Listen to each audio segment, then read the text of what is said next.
¿Qué onda, amigos de Horror? ¿Cómo están? Buenas noches, pues bienvenidos a su podcast de cine de terror.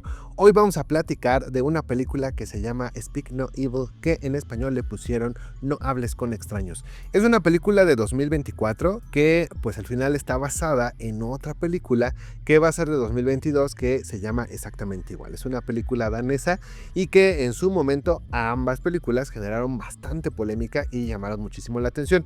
Incluso varios estaban como preguntándose si era buena idea o mala idea el hacer un remake tan pronto, a solo 2 años de haber salido la película original, pero fíjense que en realidad a mí me parece que fue un buen resultado, que en realidad la película llamó bastante la atención. Ahora la podemos encontrar en nuestro catálogo de Max.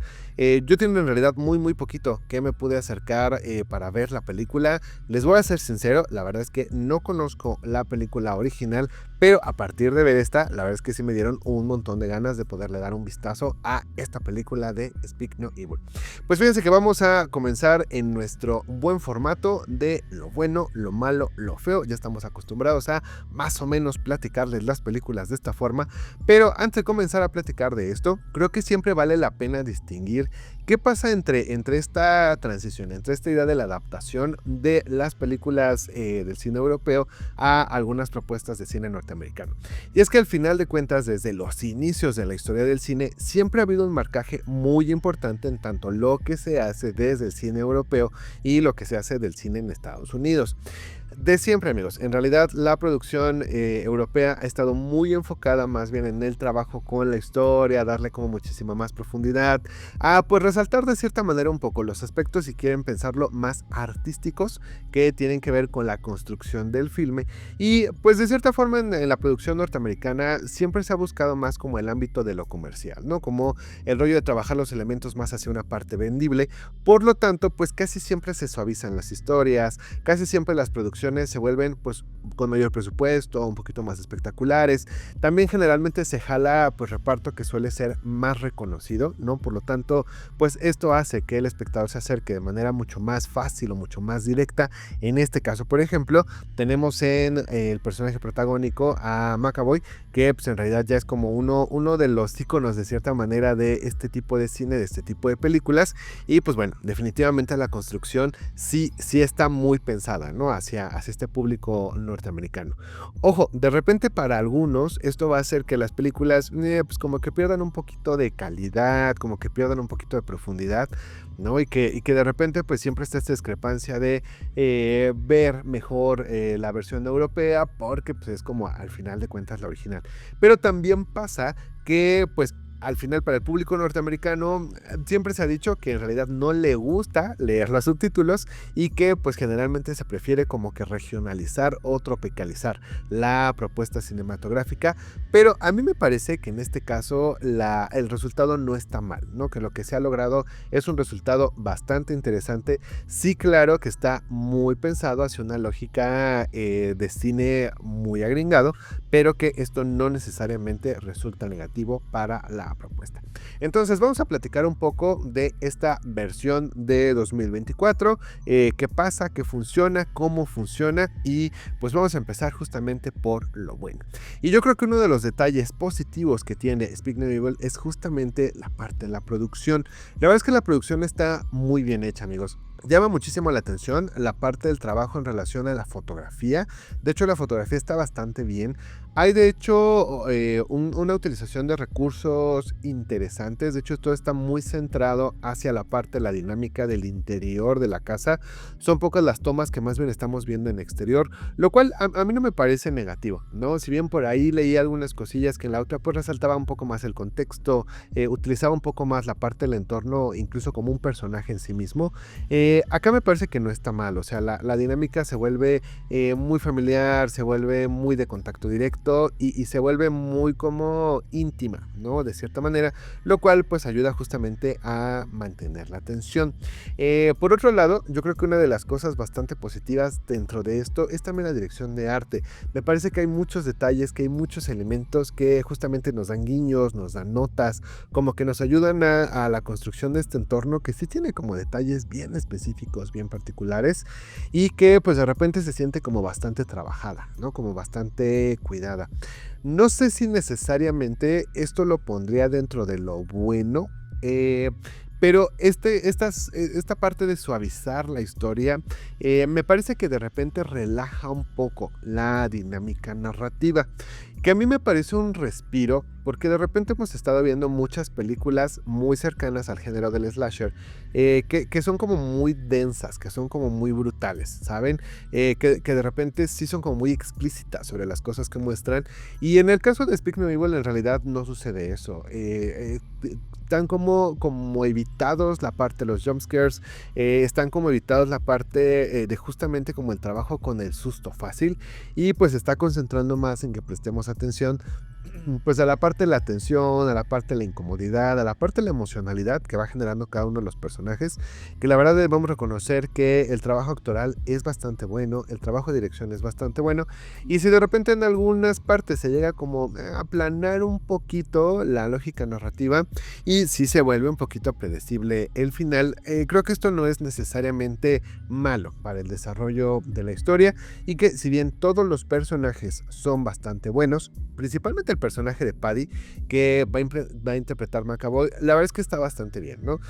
Teníamos nuestras dudas porque como que McAvoy nos ha acostumbrado al loquito, ¿no? Creo que de repente desde Fragmentado, pues ya está como muy encasillado, como que siempre esperamos verlo en esta parte del personaje trastornado, el personaje que evoluciona hacia, pues sí, como los límites de personalidad.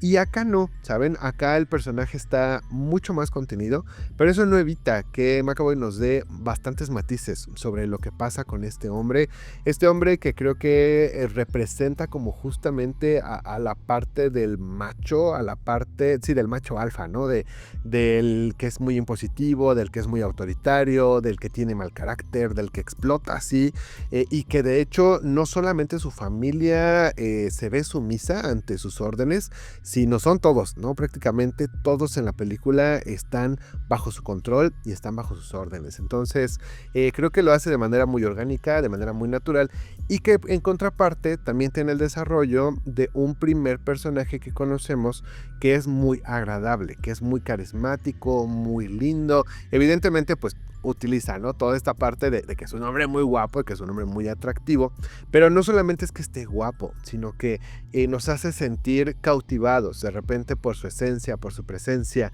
que parece tener esta lógica de una familia muy relajada, que no le interesan demasiado las normas, que se divierten, que hacen prácticamente lo que ellos quieren, y creo que eso ayuda como a jalar, ¿no? Saliéndome un poco del esquema y contándoles un poquillo de la historia, todo se basa hacia la premisa de qué pasaría si de repente una familia tradicional, como lo es la familia primera, por llamarla de alguna manera, esta familia que aparte es muy inglesa y que está como estructurada bajo normas y reglas como sumamente claras, de repente es invitada, ¿no? Por otra familia que en apariencia genera como un contraste muy importante con su forma de ser, pero que parece de cierta manera ser una alternativa, que parece ser como una relajación ante toda la serie de normas, de estructuras, de reglas, y que invita de manera así muy casual en unas vacaciones que están en Italia a la otra familia a su casa, de cierta manera una casa de campo, pues a pasársela chido, ¿no? A pasarse un momento de relax, vivir la vida de campo, vivir la vida relajada, vivir incluso la vida libre de cierta forma, y que generan esta conexión. Fíjense que me llamaba mucho la atención que al final se dice que desde el argumento central de la película de 2022, esto surge o esto parte de una experiencia que tuvo el propio director, que estando en unas vacaciones, él conoce a otra familia danesa que más bien lo invita, ¿no? A su casa a unas vacaciones, pero que realmente son personas que apenas se han tenido contacto, que se muestran como sumamente diferentes y que más bien es como entrar en ese contacto de a ver qué pasa, ¿no? Y dicen que a partir de esta experiencia al director se le ocurre pensar qué podría podría pasar cuando estas familias son completamente diferentes, pero una de las familias pues tiene más bien un oscuro secreto, ¿no? Que lleva cargando y que de ahí se desarrolla todo. También entendemos que hay muchísimas referencias a Funny Games de Haneke, que pues sí, como que hay muchos elementos de estructura, muchos elementos de la lógica que nos está construyendo, que pues se parecen en general, ¿no? Entonces, aunque si bien la historia de cierta manera ya la conocemos, podemos anticipar que va a haber algo ahí, pues desde el principio se nos deja ver que con esta familia que invita, como que algo no está bien, ¿saben? Como que algo no funciona. El hijo, que de hecho es un personaje que vale bastante la pena ponerle atención. El hijo en teoría tiene problemas de lenguaje, tiene problemas para comunicarse, pero pronto nos damos cuenta que el niño le falta la mitad de la lengua. Eso es muy raro, eso es muy anómalo, o sea, no es como que digas, ay, claro, así nació, la, la, la. Ellos sí tratan como de decir, no, es que nuestro hijito tuvo problemas de chavito, la, la, la. Pero como que dices, aquí hay algo, ¿no? Aquí hay gato encerrado, algo no está bien, algo no huele bien. Y les digo, pues poco a poco, conforme ya ellos deciden aceptar la invitación, llegan a la casa y entran en contacto directo, pues sí se empieza a desarrollar como una relación tensa. Yo creo que otra de las cosas que a mí me llamó mucho la atención y que eso parte netamente del planteamiento, es la idea de toda la serie de valores o de normas con las que va cargada la familia inglesa, ¿no? Y que en realidad, pues la mamá es vegana, que el papá pues está como muy centrado en la lógica de ganar, del trabajo, de la familia. Se entiende que de hecho tienen ahí un problema como de pareja, que tiene que ver ahí, pues no con una infidelidad, pero sí con una cuestión de sexting que se ha dado, que genera tensión entre el marido y la esposa, y que pues también la niña presenta una serie de problemas que son muy típicos de pues esta generación juvenil, ¿no? Que realmente pues es una niña, que es una niña ansiosa, que es una niña que tiene su conejito de apoyo emocional y que al final pues es una niña como que no puede gestionar sus emociones. No sabría decirles si tiene TDAH, si tiene TDA o algo así, pero sí como que cada uno tiene ahí como estas... es que no quiero decir deficiencias porque está mal, pero como sus características de una familia muy contemporánea y que de cierta manera también son excesivamente amables y que están guiados más bien por la idea del protocolo social, ¿no? De siempre ser lindos, de siempre decir que sí a todo, de no portarse groseros con esta familia que los ha invitado, aunque en el fondo ellos realmente saben que no están funcionando las cosas, ¿no? Principalmente la mamá es la que dice, como que no me siento a gusto, como que no me siento cómoda, como que esto no está fluyendo muy bien, pero tampoco nunca tiene las agallas de decir vámonos, salvo que cuando lo hace por cosas de la vida, principalmente por cosas de la chavita, se tienen que regresar y pues ahí ya uno ya sabe, ¿no? Que ya valió, que se va a desatar el caos en general. Pero esta tensión doméstica que se genera creo que es bastante buena. Incluso en la idea de los contrapuntos, yo más bien me llegué a sentir incómodo, fíjense, no me llegué a sentir incómodo por la familia campirana, me llegué a sentir incómodo por la familia citadina, porque se me hacía demasiado, ¿saben? Porque se me hacía como demasiada regla, demasiada norma, demasiada también como exceso de comprensión, ¿no? En este rollo de no pasa nada, todo está bien, vamos siempre como a tratar de solucionar lo mejor posible las cosas. Y yo sí decía, bueno, pero es que en qué momento, ¿no? O sea, en qué momento esta familia va a tomar las riendas de lo que son, va a tratar realmente de corregir como estos problemas que están haciendo que no funcionen bien en su dinámica. Y bueno, pues la otra familia en realidad, aunque al principio se muestra como muy divertida, muy alegre, y con una buena dinámica, pues también, ¿no? Muestra como problemas bastante profundos y que poco a poco vamos entendiendo por qué realmente son como son, ¿no? Yo diría que todo esto es lo bueno. Para mí sí mantuvo la atención. A mí sí me llegó a resultar incómoda, les digo, tanto en el encuentro de esto, hasta como en la idea de qué pasa en esta transición de la vida del campo a la ciudad, en relación a que pues para ella como que no están funcionando bien vivir realmente en este entorno, vivir bajo esta serie de reglas, vivir como con estas conductas, Y bueno, ya al final cuando se revela parte de la brutalidad y parte del encuentro, sí dice uno, ah, caray, pues es que sí sería fácil pasar, ¿no? Sí sería fácil que pasara esta situación, estando en un lugar como tan alejado, con personas que uno no conoce, y que de cierta manera yo creo que a veces uno dice, ay, qué tontos, cuando lee uno las noticias, escucha uno como ciertas cosas que le pasan a las personas, pero yo creo que es más fácil, yo creo que es más fácil caer que al final pues no caer en esto, ¿no? Yo diría que lo malo en realidad sí tendría que ver un poco con la previsibilidad del final. Prácticamente desde que se empieza a dar justamente la última parte de la película, el acto final, pues ya sabemos qué va a pasar, es predecible que al final la familia pues va a acabar bien, ¿no? Cosa que decían que es un contrapunto con la propuesta de 2022, porque en 2022 nada acaba bien, todo de cierta manera pues acaba como tendría que terminar, pero me parece que acá tampoco está mal construido, ¿saben? O sea que acá, aunque eso dices, como que el final se volvió un poco flojón y pues qué casualidad que todos hayan salido bien y hayan salido vivos.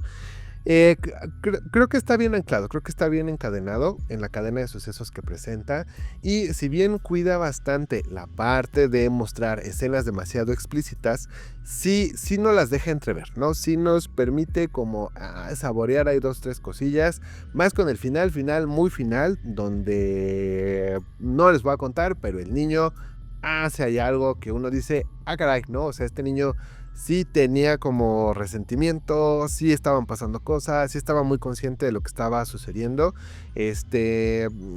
pero aún así no es explícita, ¿no? Entonces, a lo mejor, pues, incluso yo mismo llegué a pensar al final que no era una película de terror, que más bien estaba pensada como en una dinámica de acción, es como entre acción, suspenso, thriller, y no alcanza quizás realmente como a entregarse al código de la parte del terror.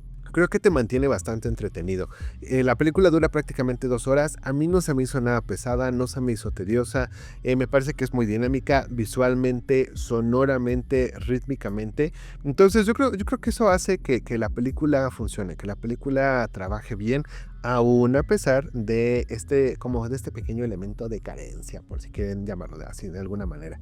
Y yo creo que lo malo es que de cierta manera sí todo se centra en McAvoy, o sea, es como muy claro que él es el personaje principal, que él nos va a guiar en la historia, que él es autoritario, que él es el que tiene como todo el dominio, y es que también el personaje domina sobre toda la historia, ¿no? Lo hace muy bien, es un gran actor, está muy bien dirigido, está muy bien la interpretación, pero de repente como que sí todos los demás pasan a ser secundarios, ¿no? Como que no alcanzan a tener tanto foco o no nos alcanzan a dar tanto. Los niños están actuando bastante bien, la otra familia creo que hace buena contraposición. A mí me pareció que de repente la figura del padre sí era demasiado floja, pero yo siento que eso es más como porque no logré tener identificación con la figura del padre. Pero de ahí en fuera, pues no diría que lo demás esté mal. Y les digo, se resuelve poquitito mágico, pero no del todo, pero sigue teniendo coherencia, sigue teniendo lógica. Y la parte de lo feo, pues fíjense que yo la verdad es que no encuentro un elemento feo dentro de esta película. No diría que tiene algo que me parece malo. Bueno, es que es lo bueno, lo malo y lo feo, ¿verdad? Yo creo que sí me hubiera gustado saber más o conocer más un poco de las razones en sí de por qué se realizan, pues como estos... Ay, pues es que no quiero decir la palabra, pero ¿por qué ellos toman estas actitudes, no? ¿Por qué esta familia que está invitando, que al final no más les voy a revelar que secuestran no solamente a estas, sino que ya tienen historial de secuestrar a otras familias? No nos queda claro por qué lo hacen, si hay una razón psicológica, si hay un trauma de la infancia, si simplemente es que pues el cuate es ratero y está más bien planeando una forma como muy elaborada de cómo poder llevar a cabo sus planes, pero al final sí tiene un componente sádico, ¿no? O sea, nos queda claro que él sí está trastornado, pero nunca se nos llega a explicar el por qué. Entonces, esa parte de los antecedentes pues no queda clara, hay que asumir como de facto que pues de ahí empieza y de ahí es la historia, pero para mí no me faltó, posiblemente estaría interesante ver otra película, o a lo mejor ya hasta lo hicieron a propósito, ¿no? Para dejarlo abierto y que nosotros pudiéramos, pues justamente ver otra propuesta o la número 2. Pero no se anticipa, entonces eso también me parece que está bastante bien. Pues en general esto es lo que tenemos que decir sobre Speak No Evil. La verdad es que lo disfruté, me gustó. Les digo que me queda pendiente ver la versión 2022. Seguramente que en su versión danesa tendrá muchas más cosas que aportar. Me gustaría ver justamente la correspondencia en los ritmos narrativos, pero en general la verdad es que es una película bien entretenida. Les digo que ya está disponible en el catálogo de Max y la verdad es que se la recomiendo. Me parece que tiene una buena propuesta, que es algo diferente a lo que en general estamos viendo en todo el panorama del cine de terror, y donde debemos recordar que siempre el monstruo que peor se comporta y el que más terrible es el propio ser humano, que no son los monstruos demoníacos, los monstruos malévolos, sino que la verdadera verdad del mal reside netamente siempre en los seres humanos. Pues esto es Horrorem, amigos. Nos pueden buscar en todas nuestras redes sociales. Síganos en Instagram como HorroremYT. Por supuesto, búsquenos en TikTok como Horrorem0. No dejen de seguir nuestra comunidad en Facebook como Horrorem Luces Cámara Terror. Y por supuesto, nos vemos aquí en este canal. Suscríbanse, Horrorem Luces Cámara Terror. Nos vemos en un próximo capítulo. Yo soy su amigo Carlitos Torres Persona y esto es Horrorem.